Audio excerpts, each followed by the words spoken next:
Hello everyone, welcome back to my channel. दिनै बे भिडियोनि गेजेरजों क्लास 10 नि मैथ्स सोंनाय बिदां एक्सारसाइज 1.1 नि क्वेश्चन नंबर 6 खौ सल्व खालामगोन। सिगांनि भिडियोआव नोंसोरनो बे क्वेश्चन नंबर 6 नि सिगाङाव दायो नोंसोर जेसेबां क्वेश्चन्स नुदों बे गासैबो क्वेश्चन्सफोरनि सल्युशन्सखौ आं होखाजोबबाय। जुदि नोंसोर बेफोरखौ नुवाखैब्ला बे भिडियोनि डिस्क्रिप्शननि गाहायाव लिंक मोनगोन, बे लिंकफोराव थुनानै नायबानो जाबाय। नङाब्ला नैबे खनायाव जुदि दायो लिंक नुदोंबा बे लिंकआव थुनानैबो नायनो हागोन। आं खावलायो नोंथांमोनखौ बे क्वेश्चन नंबर 6 नि सिगाङाव थानाय क्वेश्चन्सफोरनि सल्युशन्सफोरखौ नोंसोर नायथार, अब्लानो दिनैनि बे क्वेश्चन नंबर 6 नि सल्व खालामनायखौ नोंसोर साबसिनै बुजिगोन। लोगोसे खावलायनो सानदों नोंथांमोनखौ, नोंथांमोना दासिमबो जुदि चेनेलखौ साबस्क्राइब खालामाखैबा चेनेलखौ साबस्क्राइब खालामनानै ला। बेबायदि इन्टारेस्टिं भिडियो नायनो थाखाय बेल आइकनखौ थुनानै हो। नांगौ जानाय मानसिफोरनो जेसेबां हायो WhatsApp, फेसबुकनि गेजेरजों बे भिडियोखौ रानसारनानै हो। स' नायलांदो क्वेश्चन नंबर 6 खौ बोरै सल्व खालामगोन। गिबियावनो बर' मिडियामनि क्वेश्चन्सखौ नायनोसै, बिनि उनाव जों इंलिश मिडियामनि क्वेश्चन्सखौ नायगोन। जिहेतु बे मोनसे भिडियोआवनो आङो इंलिश मिडियाम आरो बर' मिडियाम मोन्नैबो मिडियामाव फरायनाय बर' फरायसाफोरखौ नायनानै बानायनाय जादों। स' नायलां।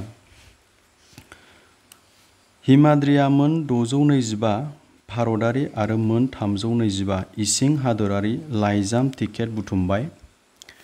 बियो बेफोरखौ मोनसे थि जथायाव लाखिना दिन्थिफुंनो नागिरदों जाहाथे मोनसेबो टिकेट थालाङा। हिमाद्रिया बांसिन बेसेबां जथायाव टिकेटखौ दिन्थिफुंनो हागोन? क्वेश्चन्सखौ बुजिखायाखै जानो हागौ नोंसोर, आं बुजायगासिनो दं। बिनि सिगां इंलिश मिडियाम क्वेश्चन्सखौ खनसे नायना लानि।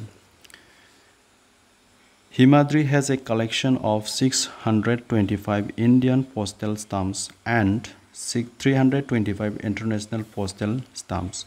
She wants to display them in identical groups of Indian and international stamps with no stamp left out.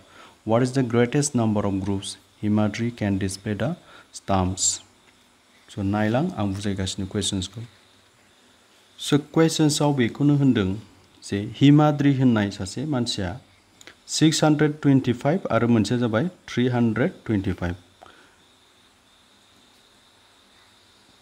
Indian पस्टेल stamps होनना बुंदों आरो मोनसे जाबाय इन्टारनेशनल पस्टेल स्टाम्प्स। माने भारतनि मोनसेया जाबाय लाइजाम टिकेट आरो मोनसे जाबाय भारतनि बाहेरानि, जायखौ जों इन्टारनेशनल होननानै बुंनाय जायो।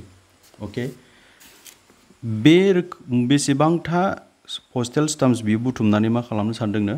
पस्टेल स्टाम्प्सफोरखौ साजायनो सानदों जाहाथे पस्टेल स्टाम्प्सफ्रा थालाङा। जोङो जेब्ला लाइजाम बहाबा मोनसे जायगायाव दैथायहरो अब्ला जों मा खालामो? बे लाइजामनि लेफाफानि सायाव, एनभेलपनि सायाव जोङो मोनसे मा सिथाबो? पस्टेल स्टाम्प सिथाबो। बेखौनो मा होनना बुङो? बर'नि लाइजाम टिकेट होनना बुंदों आरो इंलिसाव बेखौ गोसोआव लाखि, मा होनना बुङो? पस्टेल स्टाम्प्स। पस्टेल स्टाम्प्सआ जोंहा मोननै रोखोमनि थागोन। भारतनि, जोंनि उइदिन इन्डिया, भारतनि गेजेराव जुदि लाइजामखौ जोङो दैथायहरगोनबा जोङो उइदिन इन्डियानि बेखौ जोङो सिथाबनांगोन। नाथाय जुदि इन्टारनेशनेल, भारतनि बाहेराव जुदि नों लाइजामखौ दैथायहरनो सानदोंब्ला नों इन्टारनेशनेल, माने जोंनि भारतनि नङा बियो, इन्टारनेशनेल पस्टेल स्टाम्प्सखौ नों लाइजामाव सिथाबना हरनांगोन, अब्लासो नोंनि लाइजामा बेयाव सोगोन। दा मा खालामखो नों? हिमाद्रिया गासै भारतनि पस्टेल स्टाम्प्सखौ 625 था बुथुमबाय आरो इन्टारनेशनेल पस्टेल स्टाम्प्सखौ गासै 325 था बुथुमबाय। दा मा खालामनो सानदों बियो? बेखौ मोनसे साजायनो नागिरदों जाहाथे मोनसेबो थालाङा। आरो माबायदि साजायनो नागिरदोंनो? समान समानै, जेनेबा ओरै साजायनो नागिरदों। बे मोनसे पस्टेल स्टाम्प्स, साप'ज बियो इन्डियान पस्टेल स्टाम्प्स, बेखौ बियो मोनब्रै कलामाव साजायबाय। अके, बे साप'ज इन्डियान पस्टेल स्टाम्प्स। थिग बिदिनो इन्टारनेशनेल पस्टेल स्टाम्प्सखौबो बियो बिदिनो साजायसिगोन। क्लियार? माने दिन्थिफुंनो नागिरदों आरो। बे जाबाय भारतनि, बे जाबाय इन्टारनेशनेलनि। अके, होमबा जोंखौ मा सोंदों कुवेश्चन्सआव? बेसेबां जथायाव बियो टिकेटखौ दिन्थिफुंनो हागोन? बेसेबां माबायाव?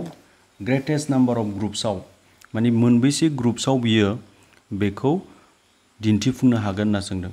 साप'ज बे ग्रुप ए, ग्रुप मोनसे, ग्रुप मोननै, ग्रुप मोनथाम, ग्रुप मोनब्रै। आं दायो ग्रुप मोनब्रैयाव नोंसोरनो दिन्थिफुंना होदों, नङा होमब्ला?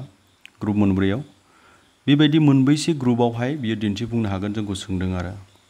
बांसिन बेसेबाङाव हागोन होननानै जेब्ला सोङो अब्ला गोसोआव लाखि 625 आरो 325 नि ओड CF दिहुनबानो जाबाय। ओड CF माने हाइस्ट कमन फेक्टर दे आसा बर'नि बेबायदि सोङोब्ला मा दिहुननांगौ आं सिगांनि भिडिअ'आवबो बुंखादोंमोन दे आसा HCF दिहुननांगौ बांसिन होननानै सोङोब्ला बे सेम टाइपनि क्वेश्चन्स आं नोंसोरनो नैबे क्वेश्चन नम्बर 3 आव फोरोंदोंमोन मैक्सिमाम नम्बर सोंदोंमोन बावहाय मा होनदों greatest number maximum number greatest number बेबायदि टाइपनि सोङोब्ला नाय बर' मिडियामनियावबो बांसिन अनजिमानि होनना बुंदोंमोन क्वेश्चन नम्बर 3 आव आरो क्वेश्चन नम्बर 5 आव मा मोनबाय जोङो बांसिन बेसेबां जथायाव होननानै मोनदों बेबायदि टाइपनि क्वेश्चन्स ला आरो जोङो HCF खौ दिहुनबानो एन्सारखौ मोनगोन स' नायलांदो जों बोरै HCF दिहुनगोन नाय स' जों बोरै HCF खौ दिहुनो आं क्वेश्चन नम्बर 1 आव अलरेडि फोरोंखाजोब्बाय नोंसोरनो बे सेम कनसेप्टसखौनो टेकनिकखौनो जों बावहाय एप्लाइ खालामगोन ओंखायनो नोंसोर क्वेश्चन नम्बर 1 नि सल्व खालामनायखौ नायथार स' बावहाय सोर देरसिन 625 नों ओंखायनो लिरदो बेवहाय इंलिश मिडियामफोरना लिरबानो जाबाय हियर 625 इज ग्रेटार देन 325 बे जाबाय इन्डियान पोस्टल स्टाम्प्स बे जाबाय इन्टारनेशनल पोस्टल स्टाम्प्स स' 625 आ जोंहा ए जागोन बेनिफ्राय 325 आ जोंहा बी जागोन गोसोआव लाखि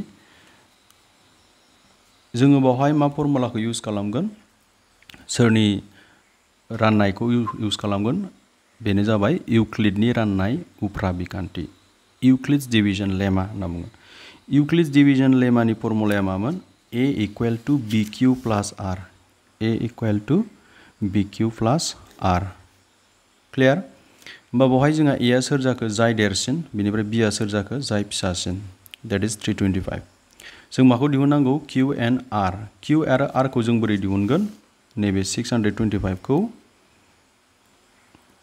325 जों डिवाइड खालामगोन जोङो डिवाइड खालामबा बेसे मोनगोन 625 ता नोंहा माबा मोनसे जिनिस दङ होननानै सानना ला साप'ज थालिर फिथाइ हमना लानोसै 625 ता थालिर फिथाइखौ 325 जन मानसिजों राननांगौ थाइनै थाइनै गोलैनाय नङा थाइनै थाइनै गोलैनोबा 650 ता थालिर फिथाइ नांगोन जोंनो होमबा थाइसे थाइसे गोलैगोन थाइसे थाइसे गोलैनानै माखासे आग्लायगोन माखासे आग्लायबा बेसेबां थागोन नायलांदो 300 ता आग्लायगोन 300 तायाथ' 325 जन मानसिजों ग्रोब रानजालाना होमबा नों किउ खौ मोनबाय आरो आर खौ मोनबाय किउ आ सोर डिवाइड खालामनानै मोननाया 1 बेखौ जों माल्टिप्लाइ खालामगोन बेनिफ्राय जोंहा जेसेबां थालांदोंमोन 300 बेखौ जोङो प्लास खालामगोन बे जाबाय सोरनि इउक्लिडनि राननाय उफ्रा बिखान्थिनि कनसेप्ट नैबे ए equal two B Q plus आर बेनो आरो किउ आ 1 आर आ 300 दानिया आरोबाव मा खालामसै 300 आरो 325 नि गेजेराव सोर देरसिन 325 आ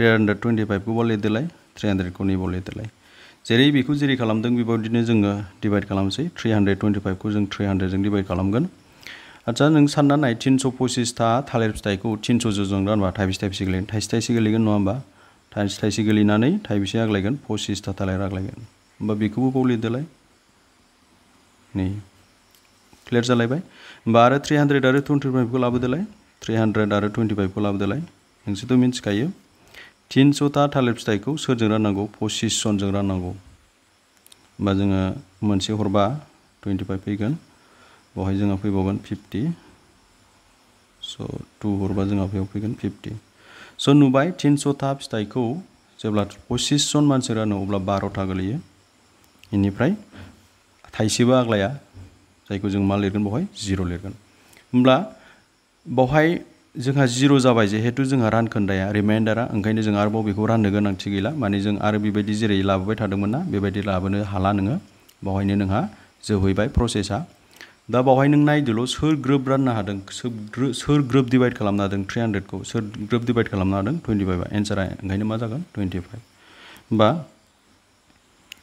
625 आरो 325 नि HCF आ दे आसाया बेसेबां जागोन 25 आ मानो जाखो 25 आ 300 खौ विदाउट एनी रिमाइन्डार जायखौ लाथिख' आद्रा खालामनानै रानखोन्दाखौ लाथिख' खालामनानै ग्रोब राननो हादों जाय ग्रोब राननो हादों बेनि एन्सारा जायो स' एन्सारखौ जों मोनबाय 25 होमबा जोंनाव मा सोंदोंमोन बे मा सोंदोंमोन नायलाय आं नोंसोरनो खोन्थाफिननि कुवेश्चन्सखौ मा सोंदोंमोन नाय हिमाद्रिया बांसिन बेसेबां जथायाव टिकेटखौ दिन्थिफुंनो हागोन हिमाद्रिया बांसिन बेसेबां जथायाव टिकेटखौ दिन्थिफुंनो हागोन गासै 25 ता जथायाव टिकेटखौ दिन्थिफुंनो हागोन बे बाथ्राखौ लास्टाव लिरना होबानो नोंहा एन्सारा जोब्बाय मा लिरदो देयारफर नैबे बाथ्राखौ लिरदो हिमाद्रिया बांसिन 25 जथायाव टिकेटखौ दिन्थिफुंनो हागोन होननानै इंलिश वेब होननानै ओरैबायदि लिरना लादो देयारफर लास्टाव द greatest number of groups Himadri can display द स्टाम्प्स इज 25 बास होमबानो नोंहा एन्सारा जोबहैबाय बेबायदि लिरबानो एन्सारा जोबहैबाय जाहैबाय स' आं सानो भिडिअखौ नायनानै मोजां मोनबाय भिडिअखौ नायनानै जुदि मोजां मोनबायबा बुजिबायब्ला कमेन्ट खालामनो दाबाव जेसेबां हायो कमेन्ट खालामनांगौ माखौ बुजियाखै माखौ नांगौ कमेन्ट खालाम आं नोंसोरनि प्रब्लेमखौ सल्व खालामनानै होनो सेस्था खालामगोन आरो गोबां भिडिअ फैबाय थागोन बेबायदिनो चेनेलखौ ओंखायनो साबस्क्राइब खालामना ला आरो नांगौ जानाय मानसिफोरनो शेयार खालामनानै होनो दाबाव स' उननि भिडिअ आं नोंसोरनो क्वेश्चन नाम्बार 7 खौ सल्व खालामगोन बिनि थाखाय स्टे ट्युन स' आंनि भिडिअखौ नायनायनि थाखाय जोबोद साबायखर थाबाय थेंक इउ स' माच